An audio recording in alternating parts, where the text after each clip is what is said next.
low post, mid post, high post, post game sports.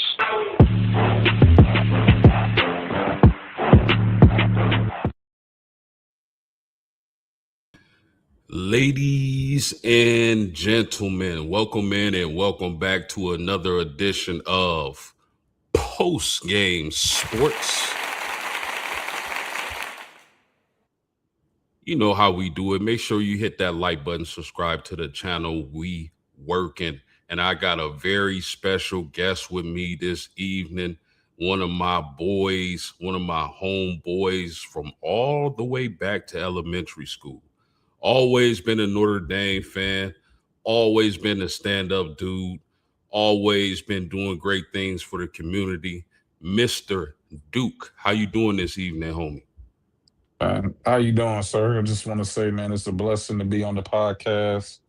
I see you doing great things. You've always been an astute fan of the game, a good man, good family man.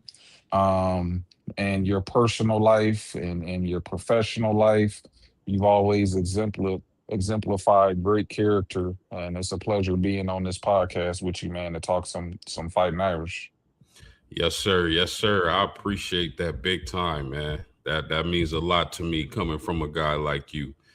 We got Corey Boyd in the house. We just waiting on him to jump on. He'll be on any second now. But man, just let the people know, man. How long have you been a Notre Dame fan? Man, I've been a Notre Dame fan since I can remember, growing up on campus. They used to run an NYSP program, which is the National Youth Sports Program. So, coming from the projects, they used to come to the community and pick up, at-risk youth kids like me, and we used to do sports camps during the Bob Davie era. So Bob Davie and Archie Denson used to do football camps with us. Um, and I remember Mr. Jordan, I was a knucklehead. So long story short, he took me under his wing. And whenever I got in trouble, he used to have me running laps around the whole campus next to his golf cart. So, just that's how deep it was. And I became a Notre Dame fan through that program where the university reached out and helped kids like me get through and make it. So, uh, that was my first time I went to a game was against Texas A&M. So that's what it is. Been a Yes, fan sir. ever since. Yes, Hmm. sir. Yes, sir. Definitely an astute fan, as you said earlier. Shout out to Matt Seuss in the chat. He said CB late as usual. Man, we're gonna find him tonight, homie. He getting fined for this, for sure. We in them pockets. So tell how excited are you about this season, man? I'm very excited. What Coach Freeman has done for this program and seeing how the alumni and the administration supporting him. I mean, good Lord. I'm so excited. And we also get to see the fruits of the new investments in the football facilities. I've always said that we've needed to update those facilities. Notre Dame has been very successful with low end facilities, low end resource investments. Now we have the facilities that can compete with the best of the best. We're at the forefront of NIL. And so I think those investments is going to shine through and be displayed through the talent. So I'm very excited. I don't think I've been this excited in so long. We're back to championship or bust expectations. Already. Man, shout out to Ruben Blad in the chat. He said, Big Rude. Duke, how you Hey doing man. tonight, homie? Yes, Man, sir. yes. Yes, one of the greatest tailgate bros of all time. He in the tailgating Hall of Fame. That's a He in the fact. tail Yes, man. We got stories we're gonna keep offline, but man, we got so many great legendary stories tailgating, man. Shout out to him and Seuss, man. Yes, sir. And man, shout out to the homie, Carl Daniels. Carl He said he Daniels. tuned in. We appreciate you, dog. Salute to you. Salute to you, big dog. Masu says, Ruben, go Irish MSU tailgate. Everyone is invited. Can't wait for that, homie. Oh yeah, about to pull Rue up. said, you guys keep doing your thing. Well, man, I'm not gonna hold the people up. I know what y'all came in here for, and we gonna get right into it. So, Duke, ND 2025 left out of the college football playoffs. And my question to you is, should they have been left off? And will this put a hold on, man?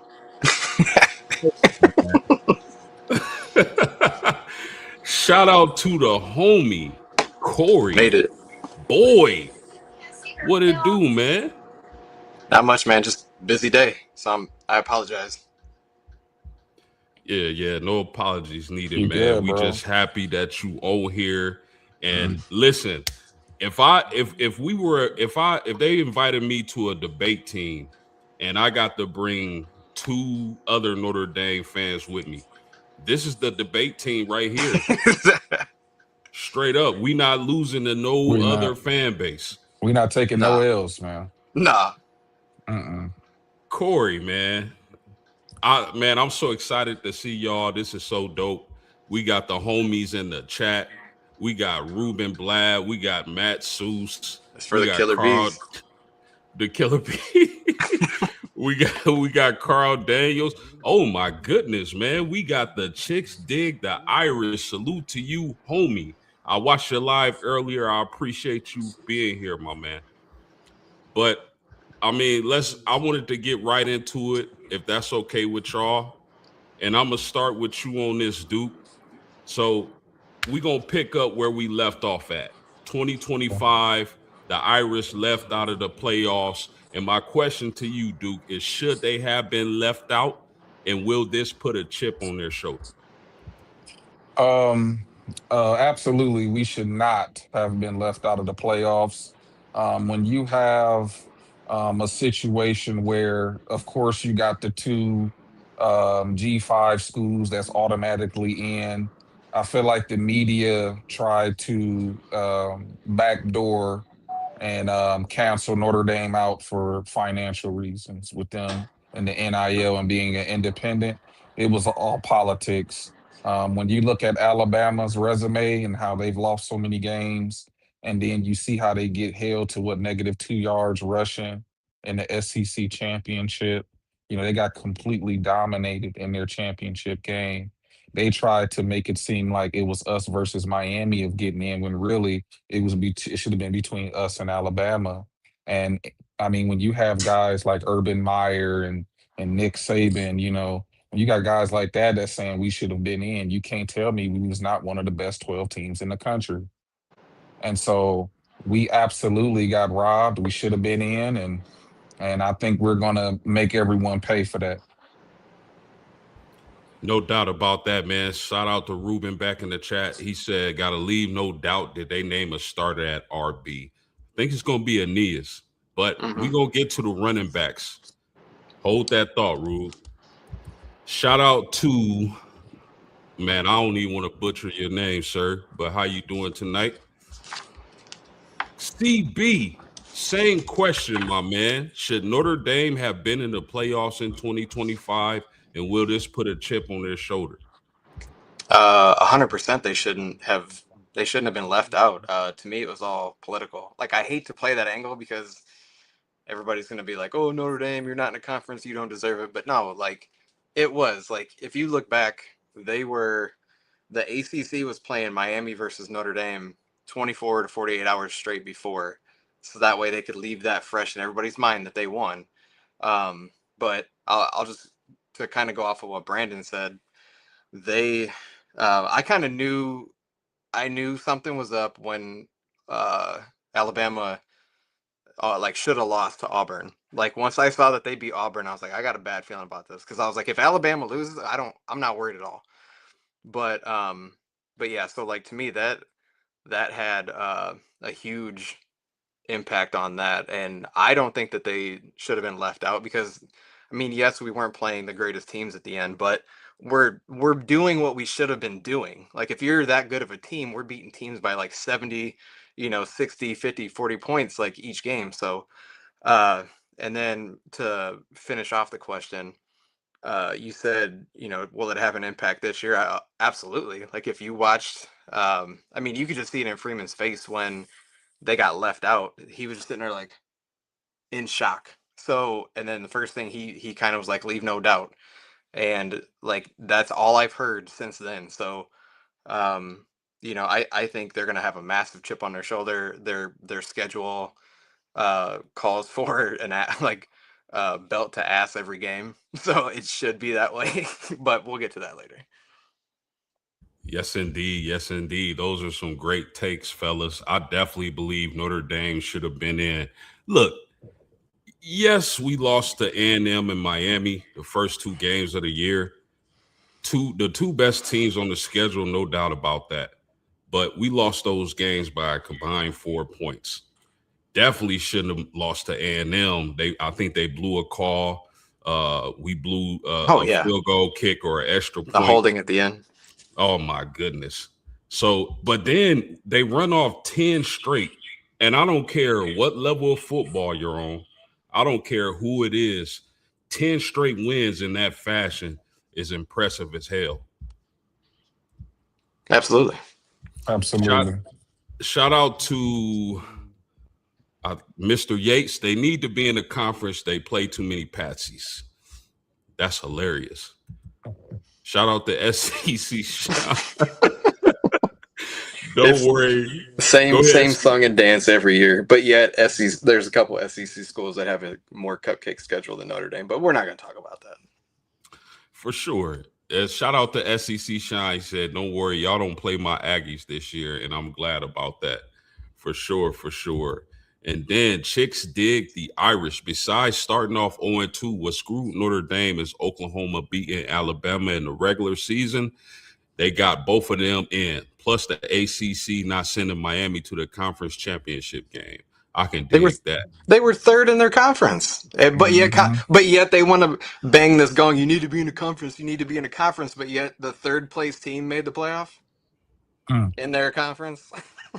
I mean, they completely undermined the importance of having a conference in the first place.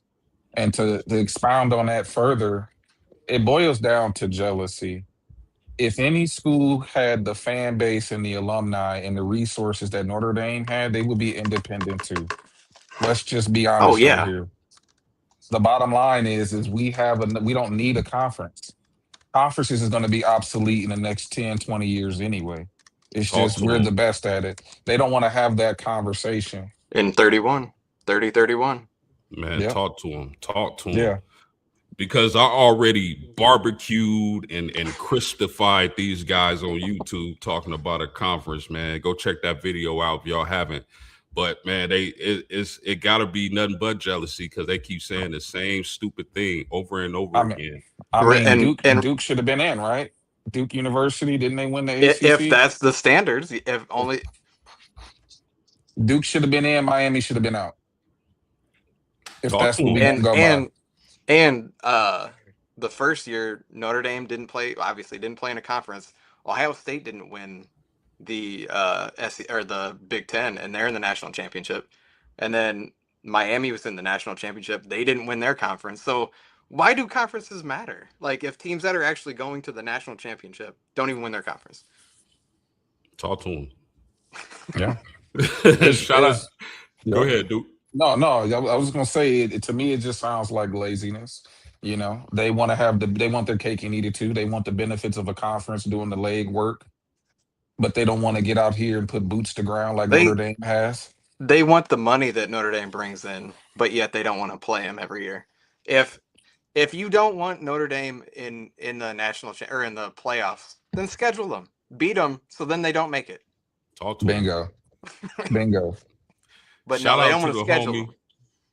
They sure don't, man. We seen that all summer. Shout out to Carl Daniels. He said, "Can't wait for the season to start." I'm with you on that, bro. In the chat, he said Miami, I don't think has won the ACC since 2010. 10. Mm. Wowzers. Let's not forget they dropped that game to SMU. Yeah, You know, no they one lost. wants to They talk lost to about two that. teams. They lost to two teams that weren't even ranked. That wasn't even ranked. Louisville and SMU. You know, Facts. Facts. but God forbid we have SMU on our schedule, and I guess that's a cupcake. Yeah, They beat the runner up, for the national championship. So pick and choose. What is it going to be? yeah. Crazy. It's whatever narrative fits. It's whatever fits their narrative. All facts, man. Thank y'all for tuning in. Make sure y'all hit that like button and subscribe to the channel. So let's move on to our coach, because I remember talking to the both of y'all when Marcus Freeman was hired, and everybody was pumped about it. We all thought they made the right move. I'm so happy they didn't pick Luke Fickell, as he's been struggling at Wisconsin as of late. And we got them the first game of the season, but we'll get to that. So, Real CB, I'm gonna quick, start with you. real quick to go off of Ruben. Yeah. Miami has never won the ACC title. Whoa. That's what I'm just fact checking it. They joined in 04. Their closest opportunity was in 25. It says they went 10-2 in the regular season, but missed the ACC championship playoff game on a tiebreaker. So the answer is no. Unbelievable. Their last championship was 2001 when they won the Big East. That's what Chicks Dig Irish just pointed out. He said Miami has never won the ACC. Actually, last time they won a conference championship was the Big East. Bro, the Big East been gone for so long. I think we was still in like middle or high school. Yeah. We was in high school. Yeah. Extinct. That's crazy work. That was like, yeah. I mean, they ain't won a conference since an extinct conference, man. That's insane, bro. No, what are we talking about? That conference does exist, but it's basketball only, and there's only like a couple teams, I think. Yeah, the football conference is nothing but bones. You gotta dig those up. Insanity. Yeah.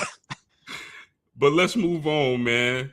So Marcus Freeman, like I was saying, we were all pumped about the hire of Marcus Freeman over Luke Fickell and guys like that. So I'm gonna start with you on this question, CB.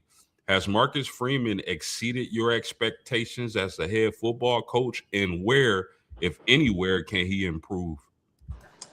I think he has exceeded my expectations, because I was nervous when, like, they hired him only because he had no head coach experience. Not like that's that big of a deal, but we all know that Notre Dame is different. So that's what made me like slightly nervous. But once I started seeing all these recruits that he was bringing in, I was like, oh, we're straight. I mean, yes, he struggled the first couple games like of his tenure, but those days are long gone, and I don't think they're coming back anytime soon. Like this is a way different team. And yeah, that was kind of expected, right? His early season struggles. Yeah. What was the second part of the? Oh, I'd say any weakness. I don't even want to say it's like really a weakness. To me, it's just getting over the hump of winning a national championship. Like you've gotten a taste of it. Let's get a national championship and then just keep rolling from there. 100%. And before I go to you, Duke, I like to call Marcus Freeman Soul Glow, man.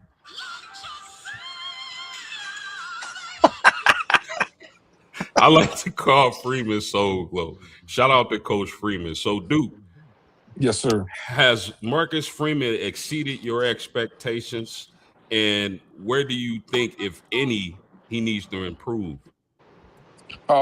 First question, I'm going to say he's exactly where I anticipated him to be. Anyone that knows me know the day that he walked into that locker room when he accepted the job and those players hugged him, I knew we were eventually going to be successful. Marcus Freeman came at the perfect time where we needed someone who was more tailored to the direction NIL, a lot of the media and marketing and the money. He's perfect. He's the perfect recipe for what we need to do moving into the future. So I knew he was going to do all of this. Anybody that knows me know that I've been Marcus Freeman since day one. If I had to say an area of improvement, I think the only thing left for him to improve is the ground roots recruiting at that boundary receiver position. Um, we need to be able to improve recruiting that particular type of receiver. We went to the portal, got the Malachi Fields, got the Bo Collins and stuff. We went to the portal to get the Quincy Porter. Now we need to start getting some of those kinds of guys in recruiting. We're good at getting the shorter guy, the explosive guy, but we need that boundary guy to come in that can dominate, maybe like a 5 star, because we're getting 5 stars at every other position group. That's the only critique if I'm pulling, picking hairs or whatnot. Yeah. So yeah. 100%. I agree with y'all. And like I said, I was ecstatic when Freeman was hired. I knew he would be successful. I think y'all both had that same feeling. But I want to see him dominate the month of September because let's face it, fellas, he's had some ugly losses in the month of September, even at home. I think he's going to get over that hump this season. That remains to be seen. And just winning the national championship. I think that's all that's left to do for Marcus Freeman in his career at Notre Dame. I'm hoping he stays until 2040 and gets a statue and all that, gets multiple championships, brings multiple championships to Notre Dame. But I think so far, all he has to do is prove he can keep his team focused and not be upset early in September and ultimately get us that national championship. Any closing thoughts on this? Real quick, I want to add that I totally agree with you, but I no longer have that concern because based on what I can remember, this is the first time where he's coming into the season already stable at the quarterback position. When you Facts. look at when Riley Leonard came in, I think he was injured most of the offseason. And so he Mhm. had some catching up to do on the fly. So we started off slow with that.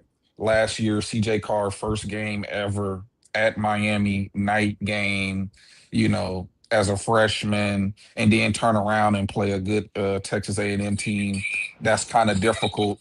You go before that, you got the Drew Pines and the Buckners. He never really had true stability at the quarterback position starting the season.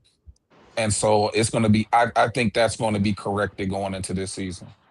He did have Hartman. I think that was Yeah, his first year, Hartman. but Yeah, but I don't think the receivers were that good. Like yeah. it. That's why I think he got rid of the guy from Clemson. I can't Chancey Stuckey because you'd see Hartman just like holding the ball and you're like, come on man, let it rip. But then you watch tape and you're like, these dudes ain't open. They're not Yeah. getting open. Yeah, y'all bring us Yeah. some really great points, man. And again, that's a great segue for the next topic because we're gonna get into these quarterbacks at the University of Notre Dame. And y'all see I got the depth chart pulled up on the screen for y'all to view. So, and I'm gonna start with you on this question, Duke. What are your expectations for CJ Carr? Second year under Mike Denbrock. He got that experience as a starter last season. What are your expectations for QB1 this year?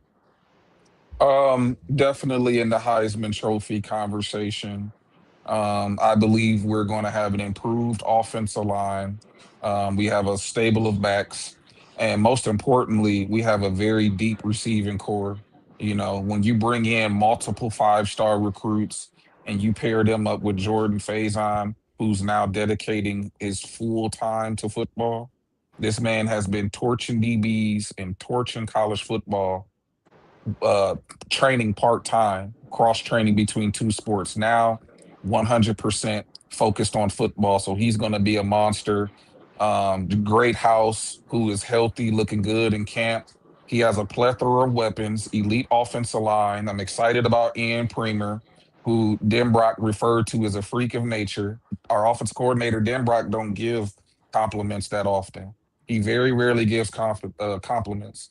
And so when you have that kind of firepower in year two in the offense, you go out there and you're the MVP of the Manning Passing Academy. You're outshining the best quarterbacks in the country. I mean, anything short of a Heisman Trophy candidate is a disappointment. Okay, so who do you what and I'm gonna come to you, CB, but Duke, I want to know who's gonna be QB2. I know Marcus Freeman said in a press conference that the guy who's QB2 to start the season may not necessarily be the guy week 6. Who you think ultimately is QB2 for the season? That's tough. I'm I would have to say, is it Gerard? I think right now he's probably going to be in the lead due to seniority. Or no, not Gerard. Who's the other the quarterback that's always been here? Hebert. Is it Blake Hebert? Blake Hebert, yep. Yeah. Yeah, right now Blake Hebert got it because of seniority, familiarity, year two, stuff like that. But I think Teddy Gerard, if once he gets the offense down packed, Yeah. I believe he's going to eventually get that number 2 spot. CB, man, what are your expectations for CJ Carr this upcoming season? Really not too much different than Duke. So I can't really add like any flavor to it, but I think he'll be in the top 3 for the Heisman. I don't necessarily know if he'll win it, but I do think that anything less than that would be a disappointment, like Brandon said. And then I think that because if I remember right, it was Hebert that was playing well in the blue and gold game. I remember we were sitting there and I joked with you, Rashawn. I was like, hey, we got a quarterback controversy. Yeah. but he was playing well. Like I obviously it was a joke, but like, yeah, I thought he played well. To me, he looked like a big version of Aaron Rodgers. Just the way, like his release, like he looked a lot like Aaron Rodgers to me. Ooh, that's a very good breakdown, man. I expect fireworks from CJ Carr this upcoming season. And simply it's like y'all said, like when was the last time we had a returning starter at quarterback? Second year under Mike Denbrock. Is it Ian Book? It's been that long? Like really? I think so. And it Yep. should. I think this is the first time Marcus. I think one of y'all said it. This is the first time Marcus Freeman has ever had a returning starter at Mm-hmm. quarterback Mhm. and a homegrown quarterback at that. So I'm extremely excited. I think CJ Carr is going to barbecue this year. And like Brandon mentioned, him winning MVP at the Manning Passing Academy, like I think that speak volumes. Because you think about all the quarterbacks he was there competing against some of the best quarterbacks in the nation. And you heard the praise from Tom Brady. I believe Tom Brady Oh yeah, last year that's a good said quote. he was the best quarterback in college. So I couldn't be more excited. But let me ask y'all this: if CJ Carr does win the Heisman, what do you think that takes? What kind of season must he have, like statistically? Yeah, I think he would. Anything involved Notre Dame winning anything, you're gonna have to take the leave no doubt approach, because history shows that if they can slight us when it comes to rewards, recruiting rankings or anything of the such, they're going to give it to someone else.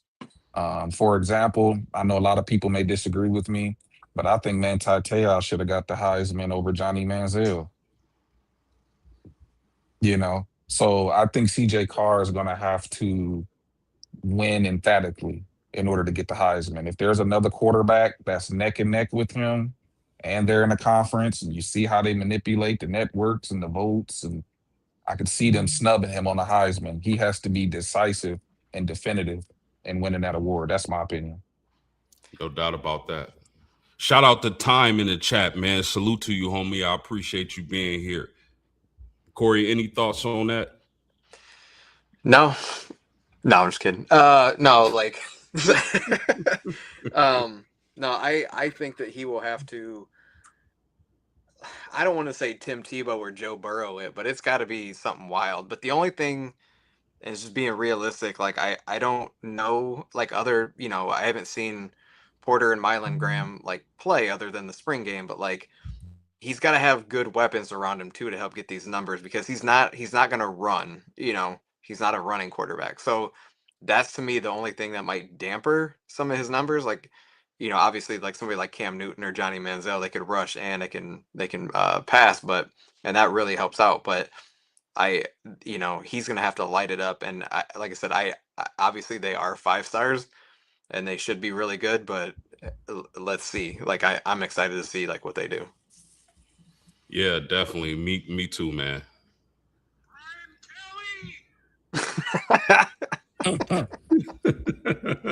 Shout out to Brian Kelly, man. No. No shots out to Brian Kelly, then. Take it back. I'll take it back. Shout out to Marcus Freeman.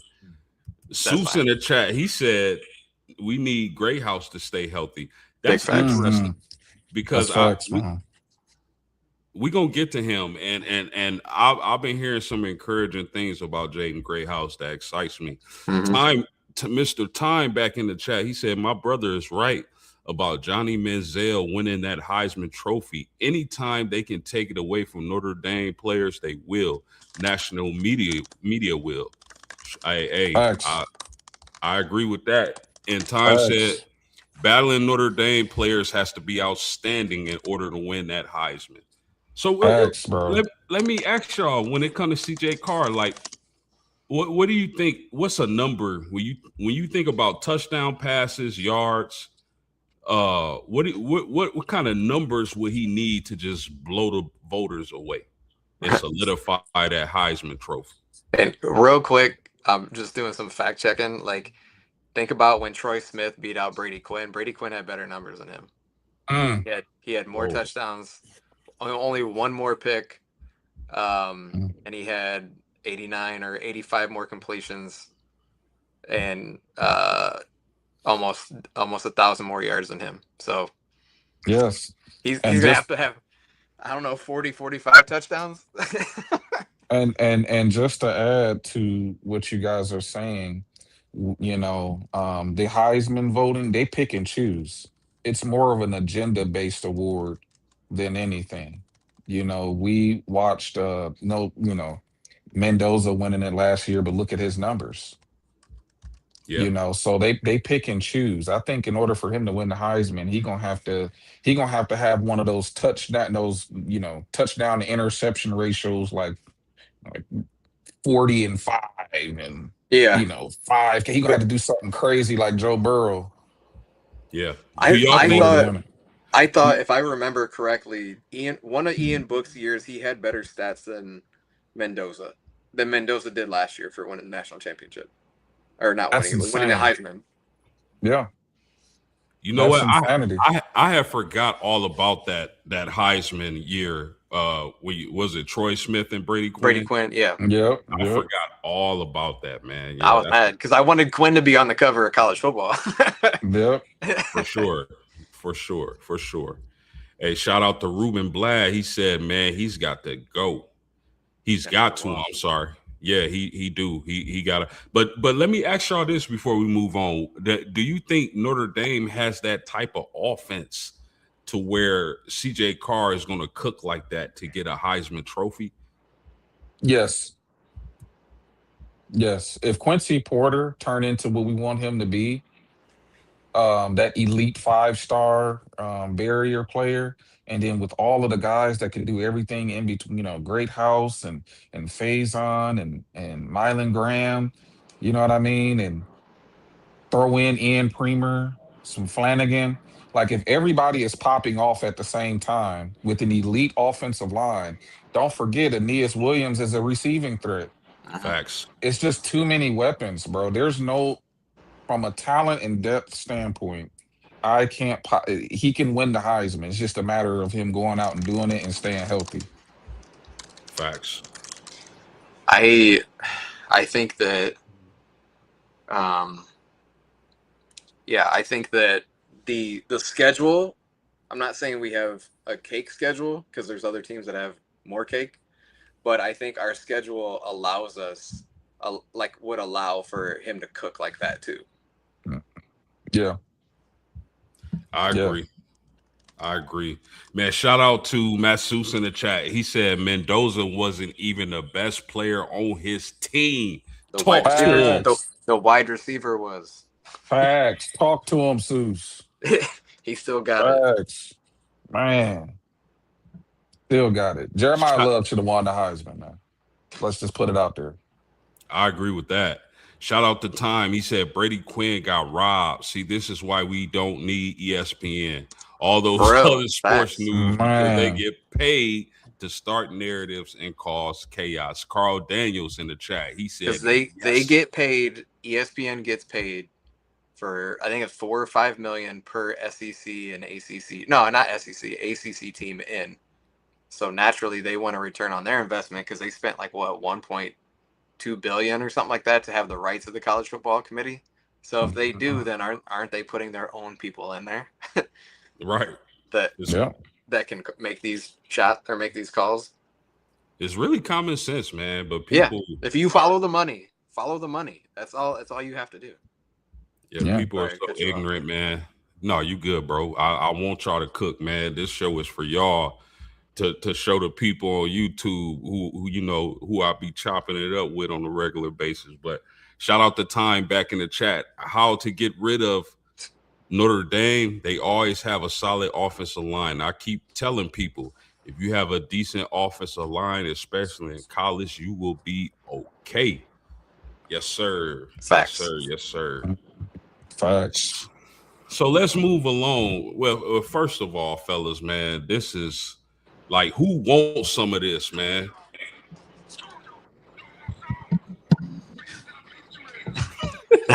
Not USC. who Mm. who wants some of this? Not USC. Who else wants some of Debo? Hey, throw Texas in there too. You know, they trying to back out. Indiana backing out. Yeah. If Notre Dame was bad, no one would care about our Oh independence. yeah. Talk to him.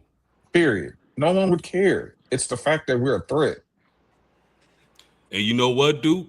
When we finally win that natty, that's what I want to see, man. I want to see everybody's reaction to that, especially opposing fan bases. Because if Man, they y'all going mad now, they mad Oh now. yeah. Wait till Marcus man, Freeman get the natty, man. man, if we get a natty, they gonna do a lockdown.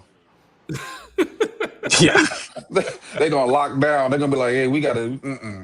They don't want that to happen. Who else wants Straight some of up. Freeman?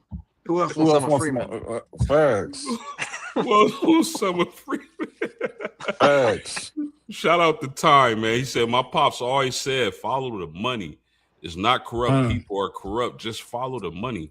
That's a fact, man. But let's move on to the next question I got for y'all. The running back room, I'm sorry. And I'm going to start with you on this, CB. What do you think the running back room is going to look like? How you think that's going to shake out? And who do you think are the main guys in this running back room? Or do you think it's one guy? I think it'll be pretty comparable to last year because I feel like that's kind of the type of backfield that they're running where somebody gets most of the carries and then your secondary gets like 30% and then you have like who Aeneas Williams has been like 5% or at the end of the game, or just situational. But I think that obviously I'm not too worried, to be honest with you. I mean, yes, there's going to be a fall off because you're losing two running backs that were from in your backfield that were first round picks.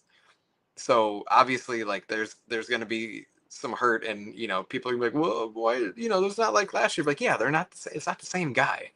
But I do think that I'm fine with Aeneas Williams. Like every time he got in, I mean, yeah, if he was playing, kind of coming in like before halftime or whatever, he still produced. So it's not like he's a slouch. So again, like I think he'll get the bulk of the call or the bulk of the carries, and you're gonna get Nolan James is gonna be like the Jadarian Price, where he's gonna get a lot of carries too. So that's kind of my take on that. How about you, Duke? How you see this running back room shaking out? I see Aeneas Williams starting, and I see Keedron Young really stepping into that two role. I was watching some film when he played against I think it was at Navy 2 years ago, and how he battered that defense. If he comes back fully healthy, I mean that 1-2 punch is brutal. And then Nolan James, and then I also heard them talking about Walton, and they was saying they got to figure out a way to get that kid on the field. They say he has the home run speed of the two guys we just lost in the draft. Nasty. So, I mean, the sky's the limit, but I'm really big on Keedron Young stepping back in for sure. Yeah, I like what I've been hearing about Keedron. I think Aeneas is gonna get the first crack at RB1 this year. And one of the things I know we were all at the blue and gold game. One of the things I found interesting was they were lining Aeneas Williams out wide and in the slot. And when I'm watching, I'm like, man, he doesn't like. If I didn't know he was Aeneas Williams, I would think he was a wide receiver. Like that's how good I think he can be at catching the ball. But I like this whole entire room. A lot of people think, yes, we lost a freak in Love and Price, both freaks. We lost them, but how many teams have lost great running backs and then here comes the next guy or the next two guys? So think Alabama in the 2010s. It seemed like they always had a top, like either Heisman Trophy candidate or a top, like a first round pick. Yes, sir. Shout out to Time back in the chat. He said, I hope you understand why Notre Dame is being treated the way they're being treated is because they are independent. That means you don't have to answer to nobody. My goodness. That part. Man, part. Bro, I feel like Pinky on Friday, man. You say another word. Oh my goodness. But here's the thing, fellas. Isn't the goal to be independent? Those same people complaining about Notre Dame, wouldn't they rather be independent in whatever field they are in? Right?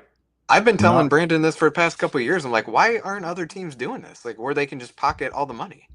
It's like similar to what I said. Schools. Oh no, I'll let you talk. But that was my thing. Is like, why not? To me, there's more incentive for your big schools to do it.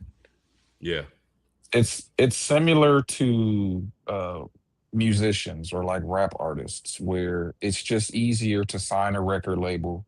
They handle the distribution. They handle all of the marketing. They handle the producers, the mixing. They do all the grunt work. All you have to do is just perform. Well, Notre Dame does all of the grunt work on its own. So it's not fun being an independent. It's like being an independent contractor. You start your own business, you eat what you kill. And so I think most teams are just too lazy. They're in bed with people who are at these networks, and it's just easier to just sign along with the conference and have them do all of the dirty work for you, and you can just focus on the sport.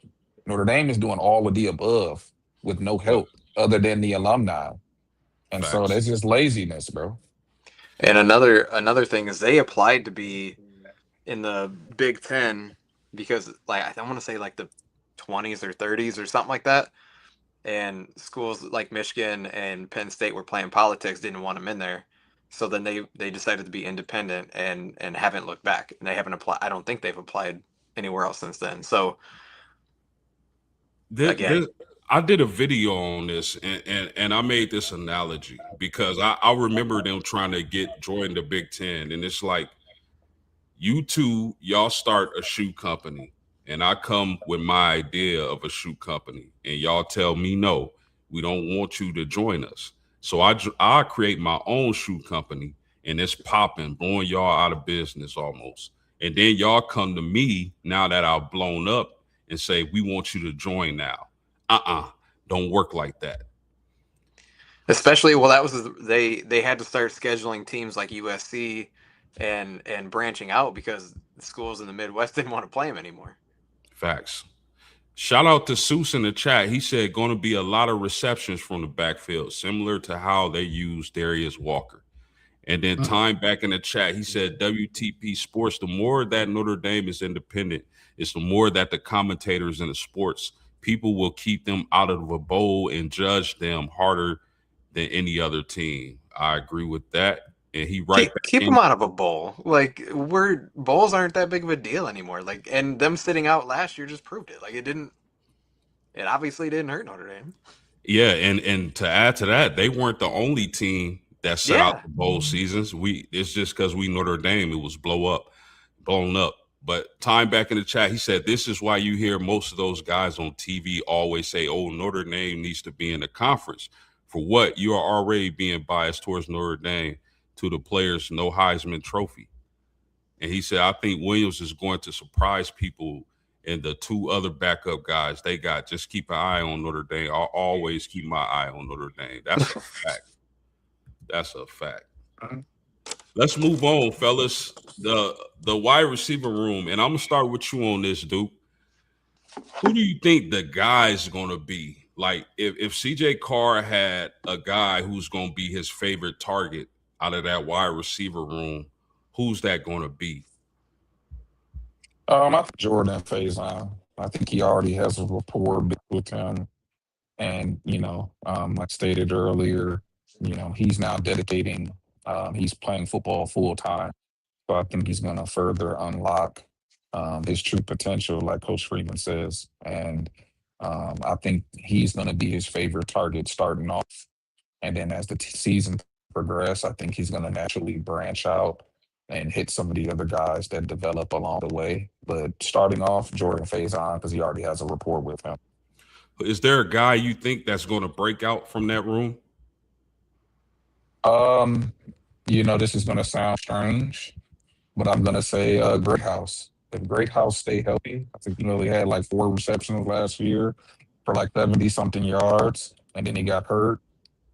Greathouse has shown us when he's fully healthy and locked in, look what he did in the playoff run. And so I think with him coming, I think he's going to probably emerge a favorite as well. Saying right to you, CB, who's the guy who you think is going to be CJ Carr's favorite target? I hate I hate to do it, but again, I do agree that it's Jordan Faison. Again, he's played with him, 49 receptions, 640 yards last year. And like you said, he dedicated most of his time to football now. Not like it probably made that big of a difference, but I think that it like you kind of noticed it last year as time went on. He started throwing more to Malachi Fields toward the end. Yeah. And the guy from Wisconsin, I can't think of his name, but he started hitting those guys more. So I think Brandon was right on target with Faison starting off. But I think Micah Gilbert will be the surprise this year. From what I've been reading, that he's had one of the best like springs and summers. Yeah, Will Pauling. Thank you for that, Drunk Vigo. Will Pauling right. was a monster. Yes, and Time said it's going to be Cooper Flanagan. Cooper, nice. Yes, sir. Man, that is crazy, man. Are you not entertained, people?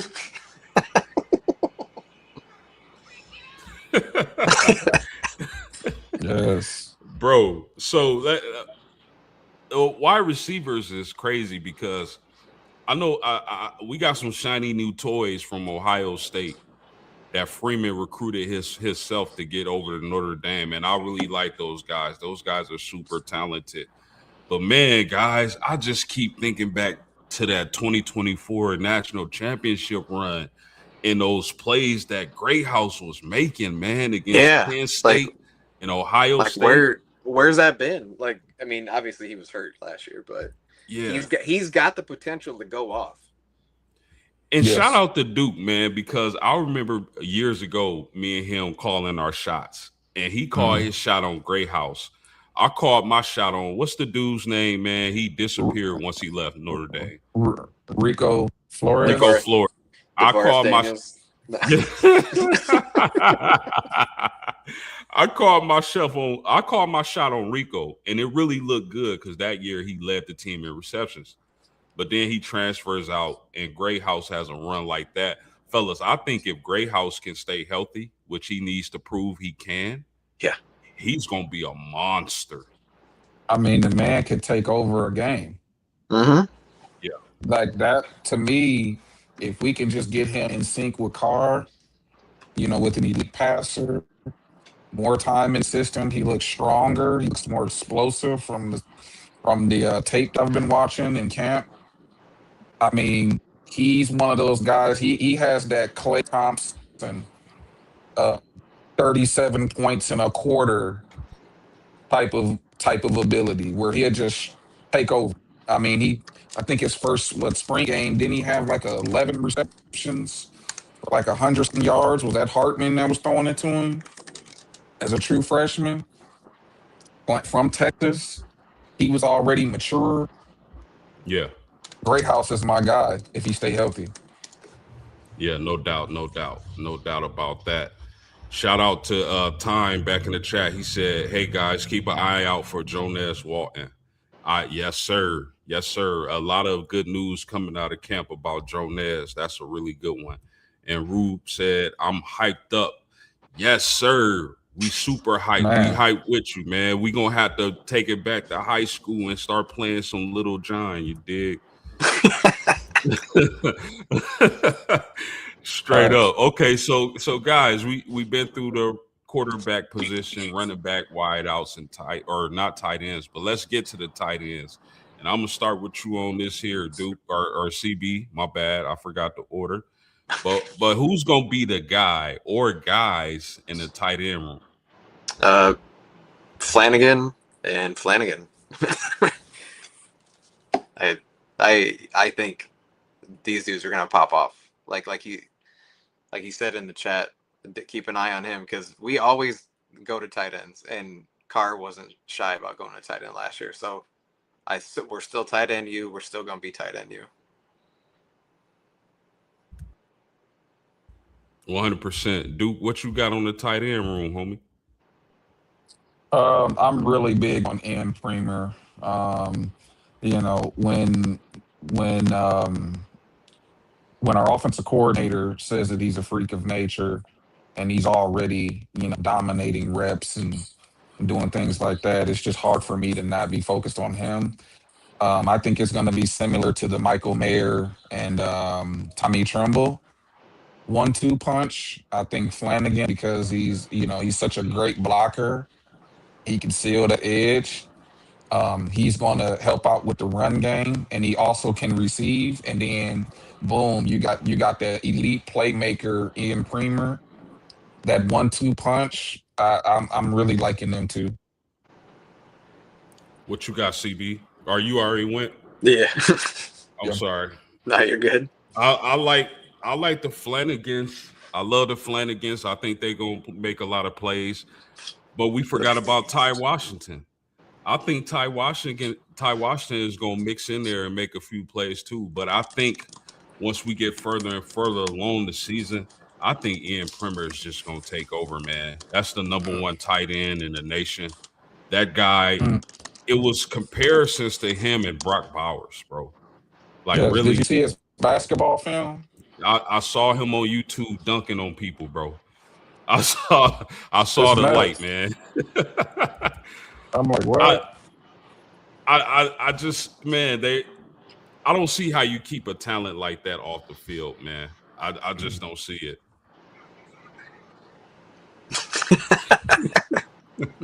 Who else wants some of Debo? Let's move on. Who else wants some of Premier? Who else wants some of Premier? Yes. Shout out the chat. Shout out to Time. He said Coop. He said Notre Dame is known for throwing to the tight ends. And then Ruben back in the chat, he said, "You remember when the Irish came back and won the Bourbon Bowl?" Yes, indeed. I do. And shout out to Time. He said, when you have two-headed monster of a tight end and a solid offensive line, you're okay in my book. That really helps the pass rush, and those are helps against the pass rush. I think he meant to say. For sure. I agree with all that. So, guys, man, what do you think about the offensive line, Duke? And I'm gonna start with you.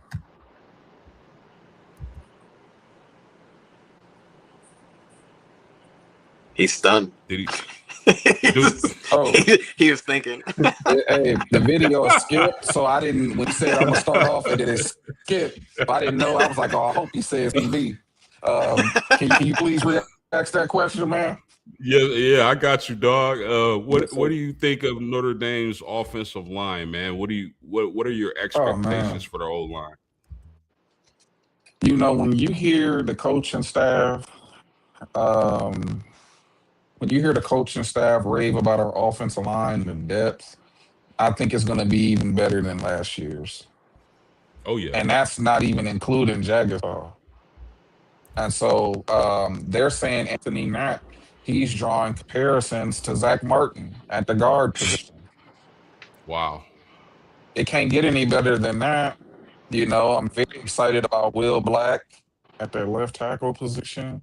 Gilby Lambert at the right tackle position. You got two elite 5-star bookends, both 6'7", 6'8". I mean, this is I'm so ready for the season to start. Let me let CB cook, man, because I'm hyped right now. It's No, crazy. I mean, I don't really have much to say other than I think they should be one of the top 10 offensive lines in the country. Um, I mean, well, as long as they can stay healthy, that goes for every position. As long as we can stay healthy, because it's a long season, we should be barbecuing everybody. But I Yeah. I do think that I don't have like the deep knowledge like Brandon does on this, but on paper, I think that they do have one of the top 10 lines in the nation. Yeah. I think they're going to have a top 3 offensive line in the nation. I For think they'll sure. be in the top 3. Yeah, and you know what's so crazy about this offensive line? It's mega talented, and their best offensive lineman may not even play this year. That's the crazy. They saying Jaggers. They think of Jagasaw with the names of the top offensive linemen that's come through Notre Dame in the last 20 years. That's how high they think of Charles Jagasaw. Uh, Shout out to Time in the chat. He said Notre Dame always have a solid offensive line. Always, already. He said, and they don't have any seniors. They have all young offensive linemen this year. Notre Dame always have a solid offensive lineman. And then he said, uh, that's crazy if their best offensive lineman is not playing. Yeah, man. I mean, Charles Jagasaw, look at that Penn State game back in 24 in the playoffs. You Mm. remember how Notre Dame's offense couldn't do anything in the first half?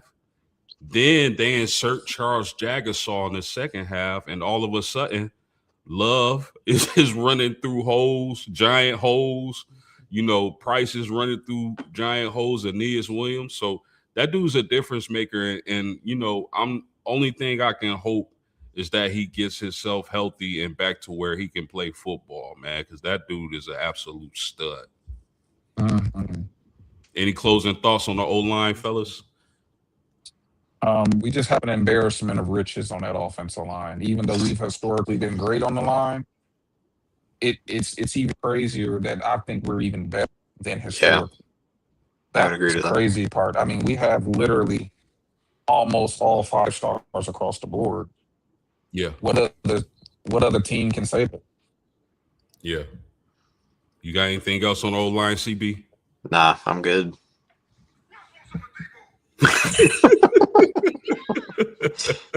Hey, that's Jagasaw said when he came in the playoffs. Man, as soon as he said, "Who wants more Debo?" Hey, he said that to Abdul Carter, man. Man, Abdul Carter ain't in right sense. Straight up. For sure, man. Shout out the Time, man. He said Notre Dame going to be dangerous. They didn't have that many seniors last year on the offense. Let me tell y'all something about Notre Dame's roster, period, and especially on defense as we get into the defensive line, right? All our starters and contributors played in that national championship game run.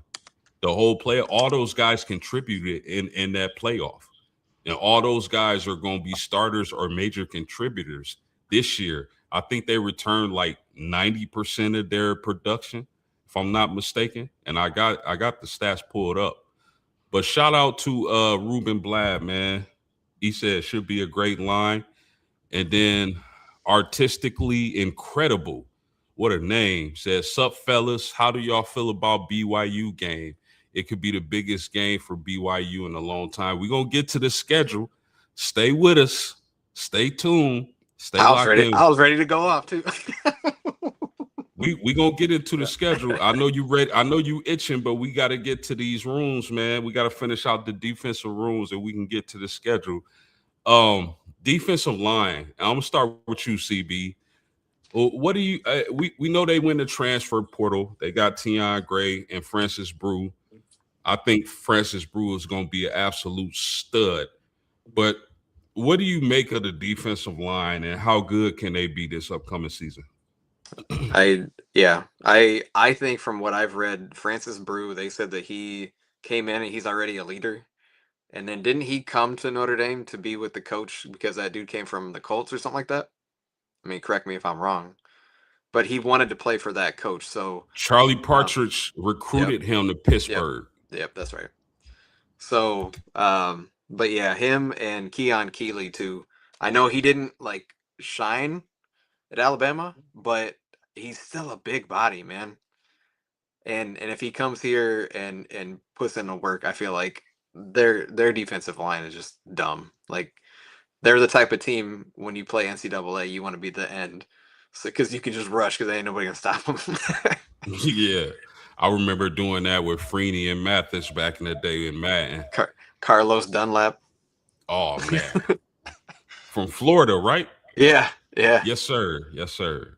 Duke, what you got on the D line? What's your expectations, man? How good can they be? Out of every position group, I'm most excited about the D line. You can't win a national championship without a dominant D line. When you do your homework, you'll see the Georgia teams, the Alabama teams, often the teams that's having multiple first round picks on the D line. And if we can unlock, Boubacar is already headed to the first round. All he has to do is just put in the work. But then you combine Bryce Young and Keon Keeley in the rotation with Anya and Brewu, we have monsters. Monsters. Our twos and threes are monsters.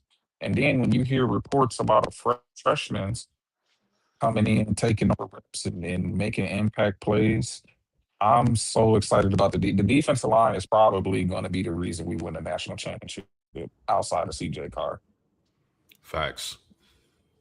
Shout out to Time. He said, I believe that defense is going to be flying. Notre Dame's defense is going to be flying around 1,000%. That defense, I mean, again, all that those guys were making plays throughout the playoffs in 2024 and in the national championship. This is their team now. They were asked to step up young. A lot of those guys, first, second year players back then. This is their team. Think about all the experience they have through the years, making it to the national championship, being left out the playoffs after running off 10 straight. Bro, this defense is going to be super scary. Rube said, I thought Freeman said he would be back on the line. Who you talking about, bro? Let us know who you talking about. Y'all got anything else on the defensive line? No, it's going to be stupid. Nah, man. I think we have multiple first rounders in rotation. I think we're gonna be great. Ooh-wee. Hey, when was the last time we had a first rounder on the D line? Ooh, man. I'll look that up. Bryant Young. Bro, are you kidding me? Corey Minor. Was it Tuck? Tuck was like, you said first rounder. You said first round. I don't know if he was he first round? You said Tuck was first round. Yeah, okay. When last time we got a first round pick on the D line? Foskey wasn't, Tuck wasn't. I'm thinking about Brian Young, like CB said, man. It got to be Brian Young. Wow. Ronaldo win. No. Yeah, Ronaldo win. 97. Tuitt was second round, and Okwara was third round. Unbelievable. Let's talk about the linebackers, fellas. What do y'all think? I'm gonna start with you, Duke. What do you think about the linebacking core at Notre Dame? Man, again, so much incredible depth. I mean, Coach Freeman has turned. I mean, I'm gonna go off on a limb and just say we're about to be linebacker you. Period. I think Kingston, from a talent perspective, probably the most talented linebacker in the country because not only he can cover sideline to sideline, but he can rush the passer like an edge rusher. You Yeah, know, and so when you got guys like that, and then of course Big Bowen, the leader, the heart and soul. I mean, you combine him. We still got Sneed, who is a 5-star athlete in himself. I think he has something to prove. Osbury, they said he going off, but the one I'm very, very excited about is Madden Faremo. They said he is annihilating people in camp. I mean, again, we probably have a couple first, second rounders just in that core group. I think Kingston is a first rounder. yeah, I That's agree my with take. that. I agree with that, man. And you know, I think Osbury and Snead are so overlooked because Mm, those it's just so much talent and all those guys are I think our six deep, all of them are gonna play in the NFL.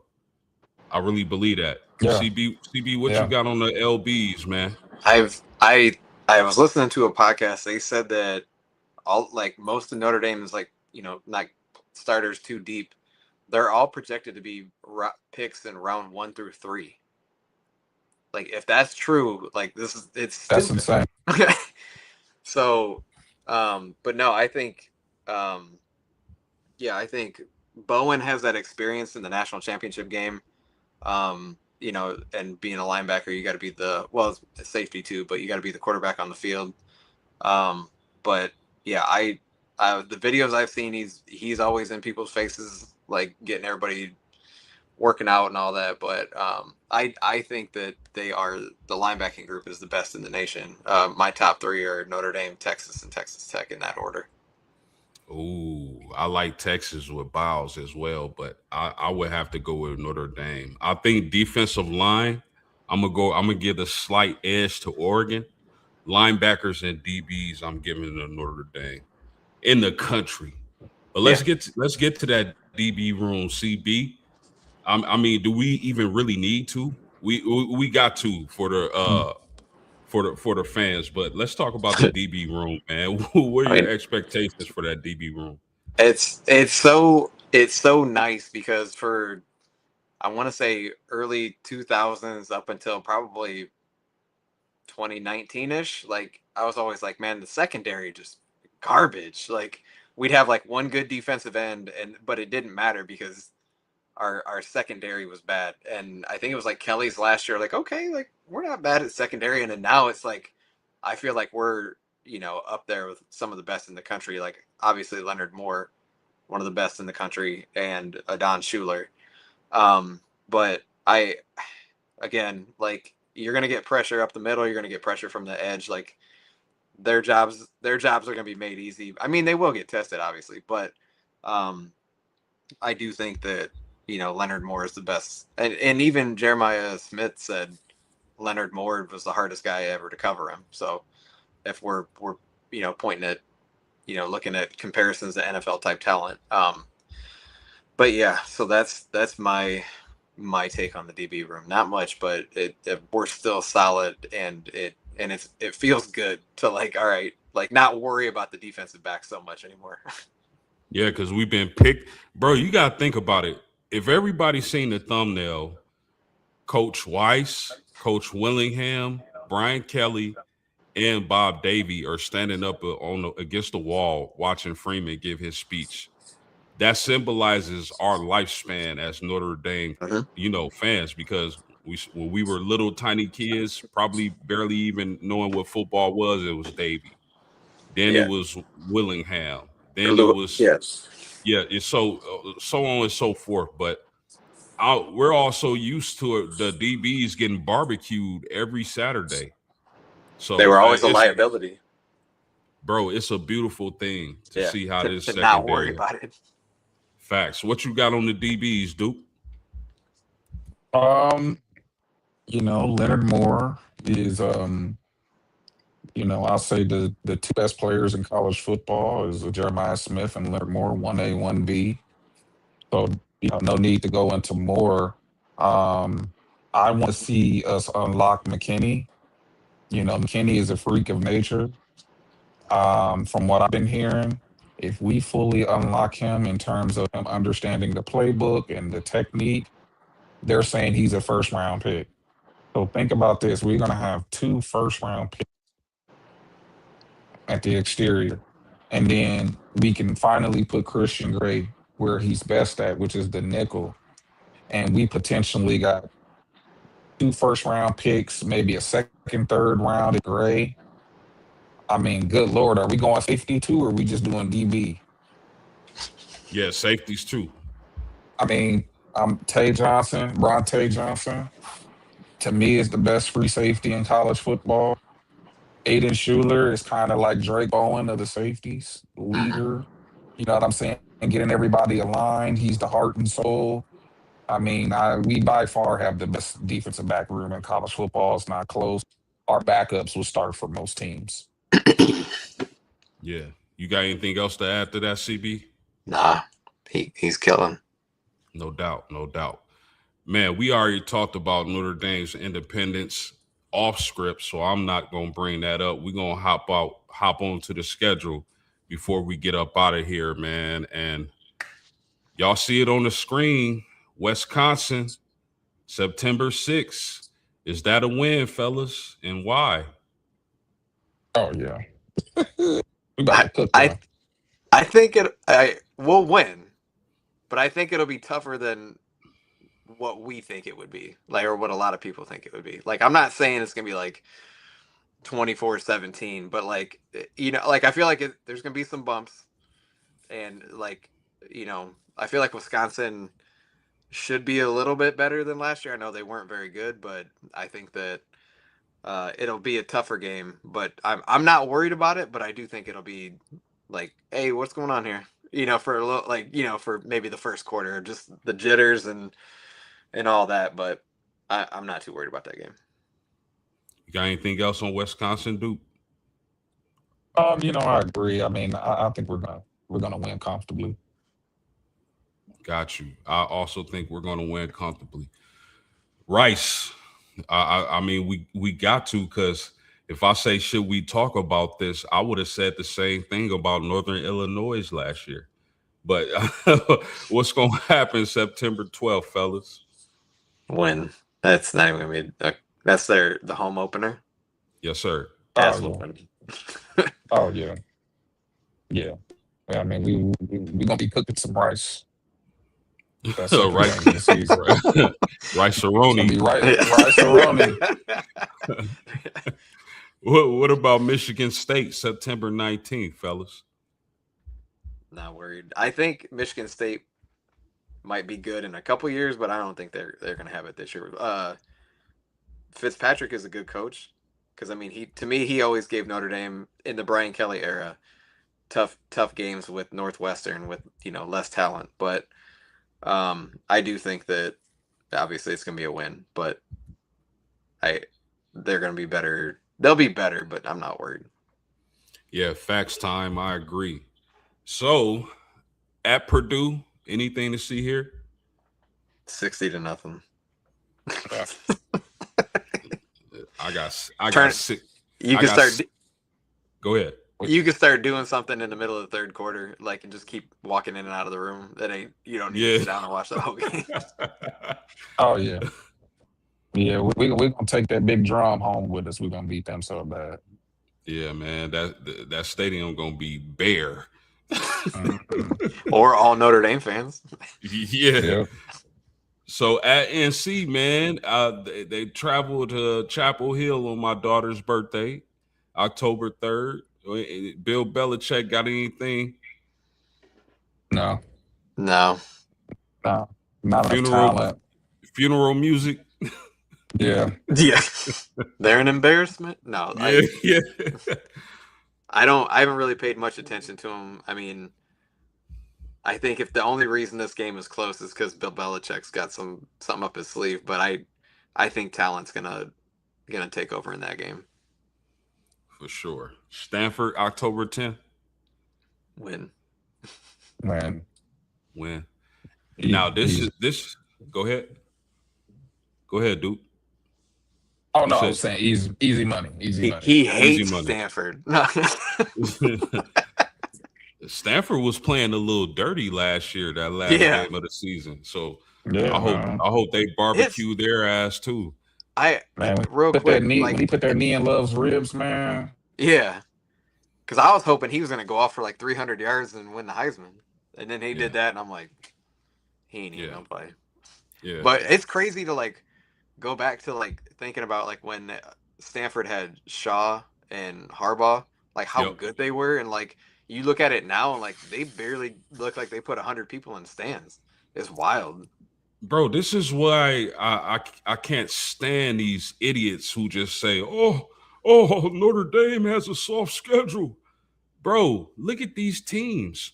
There was a point where the majority of these teams on this schedule were elite, and they probably were elite when they made this damn Yeah. schedule. Uh-uh. But October 17th, fellas, now this is where the competition rises, because me personally, I think BYU is going to win the Big 12 this year. So Notre Dame travels to Provo to play BYU. We got this game because USC snaked their way out of the schedule. So what do you guys think is going to happen at Provo? I trust Marcus Freeman in big games. I think back to the Texas A&M game a couple of years ago, hostile territory, night game. This is where Freeman shines. We're going to be mentally tough as long as we're healthy and CJ Carr is upright. I think the game is going to be too big for BYU. We about to stimulate their economy. They about to they straight up. We about to bring in the most money. Where they in the state of Utah? Yeah. Yeah. Yeah, everybody gonna know where BYU play at because we about to play them. Yeah. So we giving them a stimulus package. Be ready for that game. I say dub. I don't know. Like I'm not worried about BYU. Like Mhm. I don't think their quarterback is that good. Like I'm watching him play, like he's more of like a running back that can pass. I don't Is know, it and Bachmeyer? that's a Is very it, small sample size that I saw. So if I could be completely wrong, but I was just like, what? I mean, I don't know. I'm not worried because by then we'll have what 5, 6 games under our belt, and usually we're gelling by this time. So again, and they'll be up because this is a big game, and I'm assuming BYU will be ranked by then, or will, yeah. yeah. Yeah, And I they're think tough. BYU. Go ahead. Oh no, my bad, bro. No, they're a tough team. So I don't want to disrespect them. They're gonna play hard, but talent. It goes back to the talent. I mean, their best player, I think, is their run back. I forgot his name, but LJ Martin. LJ Martin. Yeah, he nice, but just like CB said, man, the quarterback is Bachmeyer, right? Is it Yep. Bear Bear, Bachmeyer? yeah, Bear Brockmeyer. Yeah, man. And I don't. they're preseason number 15. BYU. Well, got to Yeah, put him on a resume, man. yeah. What Navy October 31st? What y'all got, man? I think a lot of people, they don't realize how tough Navy is to prepare for, and Navy can pop you if you're not ready for that offense that they bring. What do y'all think happens October 31st? Again, I go back to talent. I mean, even if it's a tough game, like the Charlie Weiss era and Brian Kelly era, I feel like they used to struggle with Navy because in my mind, I'm like they're not that good, and then we're like, why are we tied going into halftime, or why are we down? But I don't feel that way anymore, and I'm not worried about Navy. They are again, like you said, tough to prepare for, but they're one dimensional. So if you stop the run, you force them to pass. We got the best secondary in the country. Try it. Yeah. As long as we take them serious, it'll be an easy dub. Yeah. It's when we don't. That's when they sneak up on you and beat you. So again, I don't see Marcus Freeman taking his eyes off the prize. I'm with it. How about now? Now this the game everybody waiting on. and preparing for. I heard a lot of people say this might be for the number one overall ranking in the polls come November 7th. This is where our secondary is going to be really tested with Malachi Tony and Cooper Barkate. What do y'all got happening at home against Miami? You got it. Go ahead. I mean, the motivation, all of the banter. One thing I got to take it back to the excellence of Marcus Freeman. He thrives in these types of moments. All of the chatter, all of the talking. This is probably going to be a career defining game. It's a legacy game. That's a good point. And yeah, and seeing how he got a team ready for the playoffs a few years ago, big time games like this. To me, this is where Marcus Freeman is most comfortable.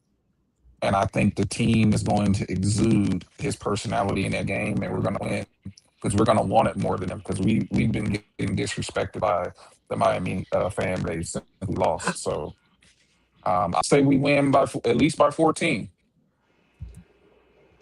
Whoa. I hope we put up 100 on Miami. Like I hope it's like Stanford, but they just keep the starters in like the whole time. That the way everything ended, and I just didn't think even last year Miami was that good, and then they go to the national championship, and I'm like, all right, this blows my take on it, but I don't think they're as good as last year, but they only beat us by 4, and that was like Carr's first game on the road. Like I hope it's like 10 degrees out, snowing, because them Florida boys are gonna be. You seen when Florida State and anybody else comes up here and they're like, you see them like that. Like I'm not. I'll be honest. I'm not worried about that game. Shout out to Artistically Incredible. He said College Game Day will probably be there that day. Oh, 1,000,000%. Oh, yeah. For sure. Oh, yeah. Go ahead, CB. I was going to say they have them. They already have that as like on the list of top games of the year. Hey, Time said, what is a stimulus? Man, they about to make so much money off of us being there. They gonna inflate all the prices at the bars, the hotels, the restaurants. They're gonna promote generational wealth. Yes. They're gonna start charging people to use restrooms. They're gonna charge for everything. Yeah. Now here it gets a little tricky because I feel like this is a trap game between Miami and SMU. We got Boston College November 14th.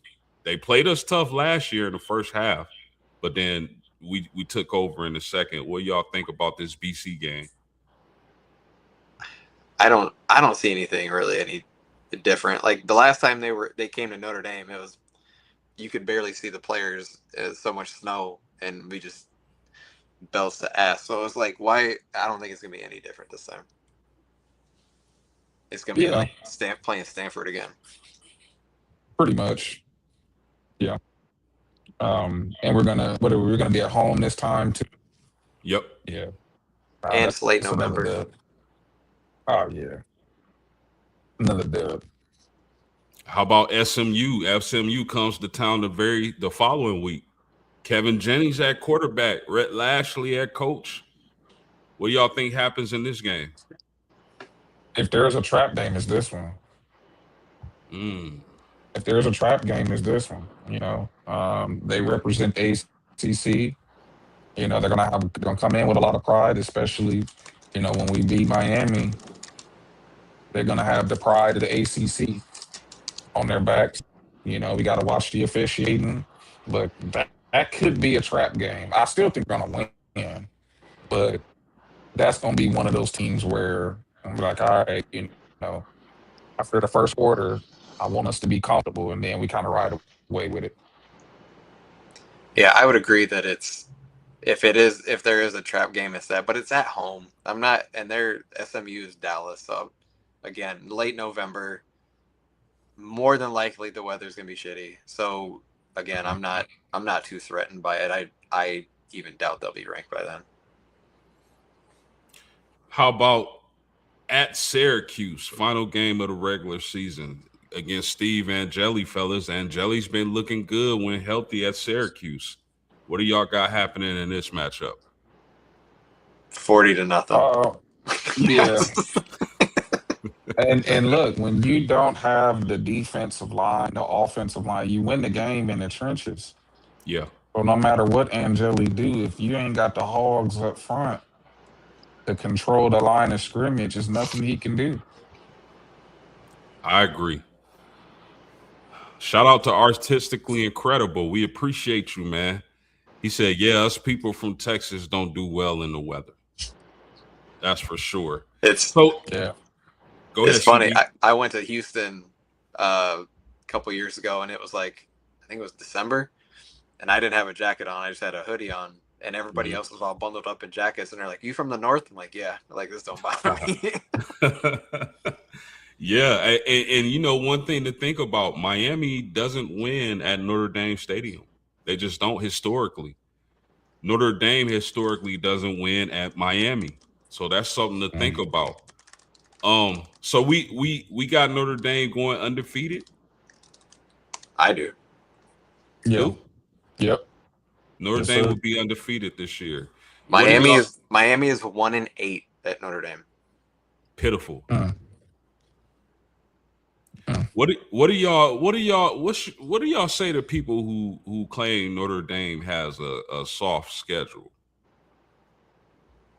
Again, it's just more cope. They need to find excuses to justify their hatred for Notre Dame being independent because there's no out.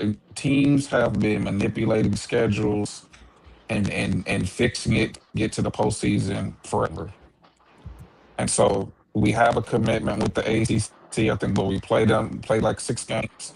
Yeah. You know, and they choose the 6 teams. They choose the 6 teams. Is it Notre Dame's fault that the teams in the ACC suck? No. Exactly. Like, why is It's it Notre not. Dame's fault? It's not. Talk to them. You know, Tell so them I to don't. tell them to join a conference. They do, and then it's like, oh, you play in the Wake Forest. Like, that's their fault. Like, do you think the SEC would be like, hey Notre Dame, come, you can play us. You play 6 teams. Those teams don't want to play Notre Dame in a out of conference schedule. Yeah. Facts, man. Well, man, this has been really fun. It has been a pleasure, man, and I am so thankful to these 2 gentlemen for coming to the post and rocking with the homie, man. Anytime y'all want to come cook, y'all more than welcome. I would love to have y'all on more, but I know we all got busy schedules and different lives, so it's all good. Duke, you got anything on the way out you want to mention? I'm just gonna say, man, shout out to Coach Freeman for making Notre Dame cool again. Yeah. You know, we're diehard fans, so we're gonna rock regardless. But the way he's elevated this program in the mainstream, he's made Notre Dame cool again. And that's the name of the game. NIL, TV contracts, marketing. We got the new facilities. You know, we finally get to live out our dreams as Notre Dame fans to see us win a championship as adults. It's only a matter of time. If it's not this year, it's going to be the next year. I say we at least get 1 or 2 in the next 5. That's my take. Already. What you got before we get up out of here, CB? Nah, I just say that this is the first year in a long time that I can say, like, I expect to win a national championship this season. Like, in the past, it's always been like, we got a shot, you know, if we play well, or, you know, we don't start slow, or, you know, the Brian Kelly teams show up with, you know, deer in headlights, you know, those type of things. Like, if those things don't happen, we got a shot. But, like, top to bottom, this is the most complete team we've had since I can remember. So I'm just really looking forward to the season. And like I said, I'm not worried about the schedule. Like you said, just win your games and everything will play out the way it's supposed to. Man, I appreciate y'all, but we about to get up out of here. For Duke, for CB, and myself, Postgame Sports, we out of here. Peace. Low post, mid post, high post. Postgame sports.